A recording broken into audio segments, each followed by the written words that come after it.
This our society is going wacko. And now we're starting to see where, the man of the house, he has no perceived notion that he's supposed to protect his family. Oh, no, society's telling him, oh, you're supposed to run and cower in a room someplace like everybody else in your family. Wrong. Let me tell you something. We once, when I lived in Nashua, there was a break-in in my house. The person didn't, we lived in a townhouse. He didn't come up the stairs into the living quarters. He broke into the garage. I was awakened by a phone call from the police department. Them saying, there could be someone in your house. We need you to come downstairs outside to meet officers who are outside. And now, you want to get woken up at like 2 or 3 o'clock in the morning to that kind of news? Well, I used to keep a bat by my bed. And this bat was a memento from my high school baseball playing days. I picked up the bat, told my wife to go, protect herself, stay there. And I proceeded to quietly go down the stairs and look throughout the house before I went outside. Well, why didn't you go right outside, Rod? The cops were there.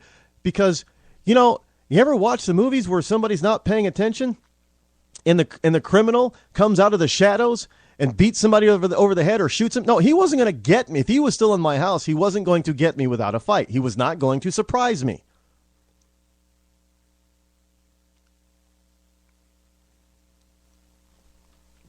Now, it later turned out that he actually fled the scene. They caught him down the road. But what would today's person that, no, help the cops come in. Oh, help us, please. No. It's my duty to protect my family. And it is my masculine job, if necessary, in order to protect and save my family, to lay down my life for them. That is what a man does.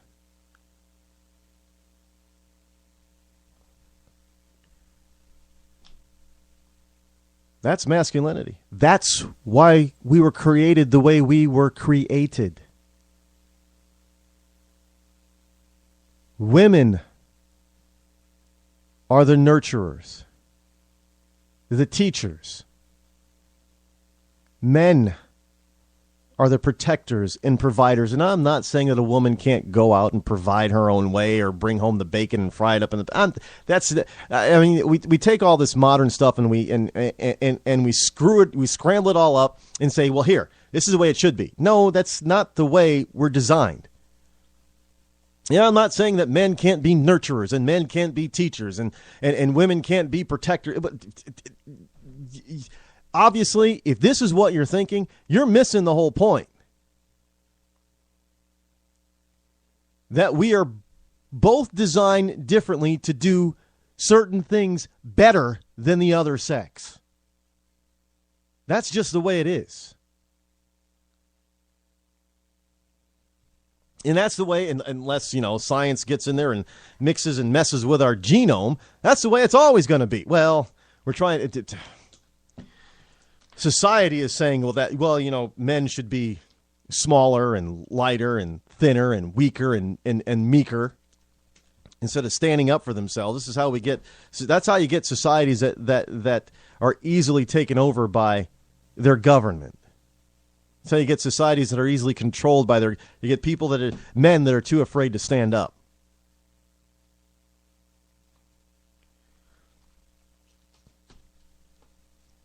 I mean, there are just evil people out there. There are evil people.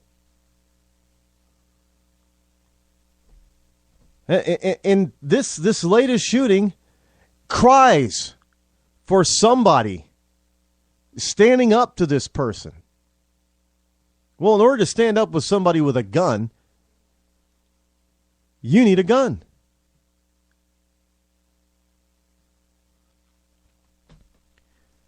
Evidently, there's a report that says that the principal, who was only about 5'2" tall,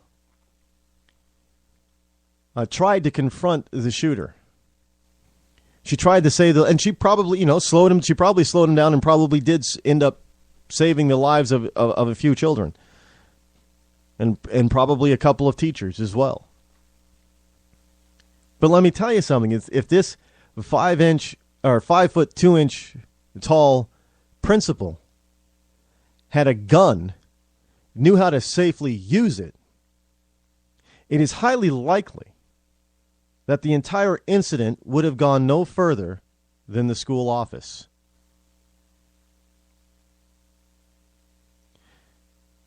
There would have been one of three outcomes. There would have been a gunfight. She would have killed him. He would have killed her. In any case, it would be long enough for a lot more kids' lives to have been saved, waiting for assistance to come from outside the school. Or the third, somebody firing back at him could have caused him to bolt the premises, leave.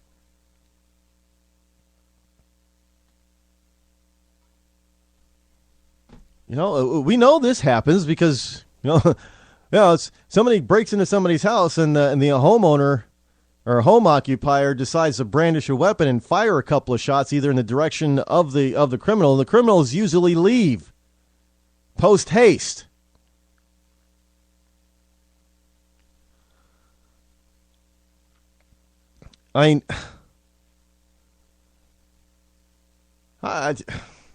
Look, folks, there is no logical reason to prevent anyone from being able to protect themselves when the time comes.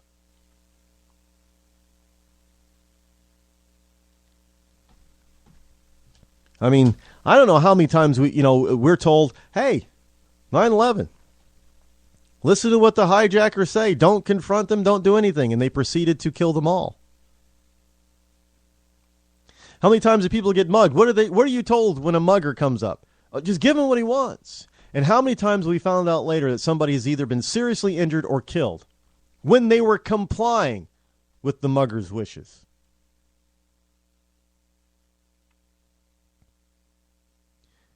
And how many times have we heard somebody defending themselves or their property or their family or innocence with a firearm that they legally own, legally obtained, and the would-be perpetrator is either killed, injured, or flees? We don't hear stories about that. We don't often hear stories like that. I don't know. I guess maybe those kind of stories wouldn't sell newspapers. Those kind of stories wouldn't increase viewership on the TV news. Somebody's failed attempt at evil doesn't rate for coverage. Somebody's successful attempt at evil, somehow that gets front page, top of the night, top of the hour headlines.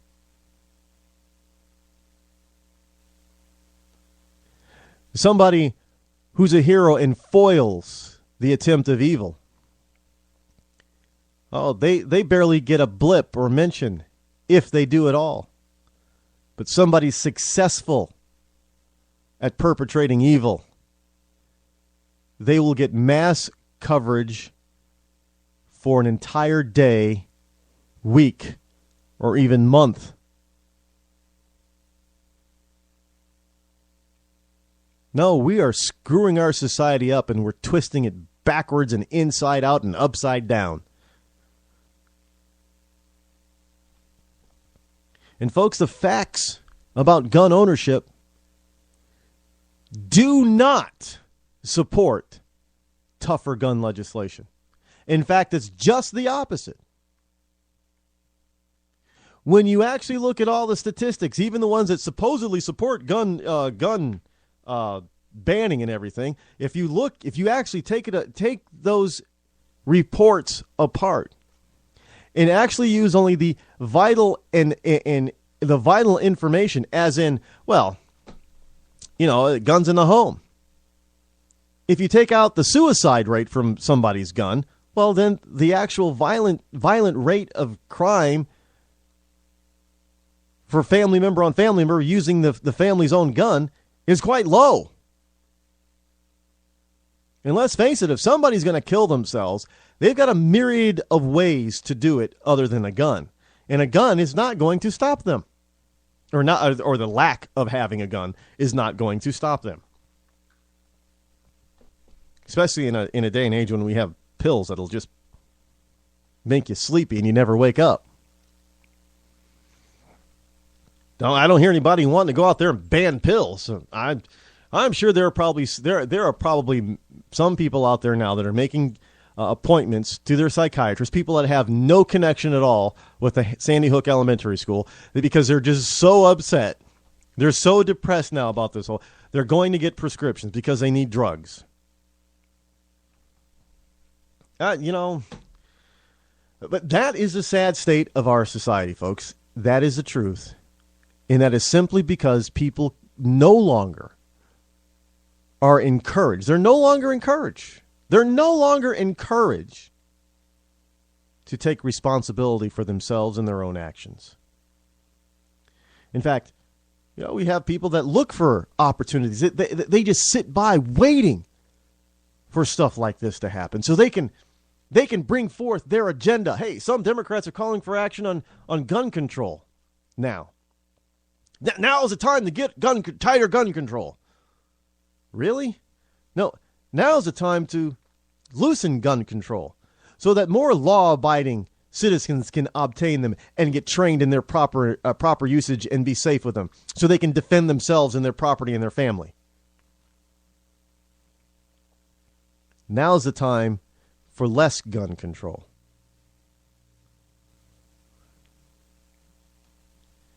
What makes a crazy man sane? When you have a sane man standing his ground, defending himself and his family. And he has the capability of fully defending himself and his family. Oh yeah, folks. That insane person, that totally insane person, they get really sane really fast. Because if they don't, they end up dead. They know it.